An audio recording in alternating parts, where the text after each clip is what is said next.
हर्क साम्पाङको बारेमा एकजना कोरियनले टेलिभिजनमा देखेछ। मेरो कम्पनीको कोरियन हो। उसले मलाई आएर आज के भन्यो भने काम गर्दै गर्दाखेरि त्यो कुरा झिक्यो, तिमीहरूको देशमा एउटा नेता रहेछ, त्यो नेता जनताहरू सँगसँगै काम गर्दो रहेछ, धुलै मैलै हुँदै हिँड्दो रहेछ, त्यो नेताले खोलाको बगरमा पार्कहरू बनाएको रहेछ, अनि थुप्रै थुप्रै कामहरू गरेको रहेछ, त्यो नेताले चाहिँ नि काम गरेर विश्व रेकर्ड राखेको हो रे। हाम्रो देशको स्टुडेन्टहरू विद्यार्थीहरू त्यो उसले काम गरेको ठाउँमा घुम्न गएको रहेछ, विद्यार्थीहरूले त्यहाँ गएर घुमेर थुप्रै उदाहरणीय कामहरू हेरेको रहेछ, अनि सबले तारिफ गरिरहेको थियो भनेर सुनायो के।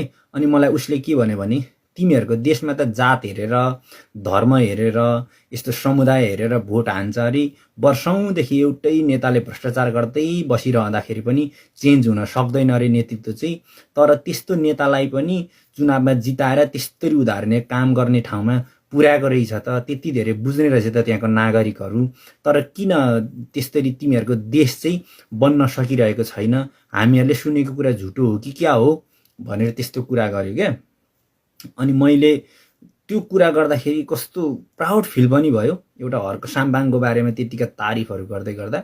अनि मैले भने हाम्रो देश चाहिँ इन्डिया र चाइनाको बिचमा पर्छ, हाम्रो देशमा समुद्रहरू पनि छैन, हामीहरूलाई चाहिँ विदेशी हस्तक्षेप पनि धेरै हुन्छ, अनि त्यही भएको कारणले गर्दाखेरि हाम्रो देश चाहिँ छिटो विकास हुन नसकेको हो। राम्रो राम्रो मान्छेहरू पनि छ, त्यति धेरै हाम्रो देशमा चाहिँ नि अलिकति चेतनाको विकास पनि भइसकेको छैन, किन भन्दा गरिब देश भएको कारणले भनेर भन्दाखेरि उनीहरूले भनौँ त्यस्तो हुँदैन। हाम्रो देश पनि हिजो कुनै कसै देशको मातहतबाट चलेको थियो, हाम्रो देशलाई पनि पहिले जापानले एकदमै धेरै हेपेको थियो, हाम्रो देशमा पनि त अमेरिकनहरूको धेरै नै यहाँनिर अब शासन चल्छ, अमेरिकाले हाम्रो देशमा पनि कति धेरै कुराहरूमा अब उसले हस्तक्षेप गर्न खोजिरहेको हुन्छ, उसैको इसारामा चलाउन खोजिरहेको हुन्छ।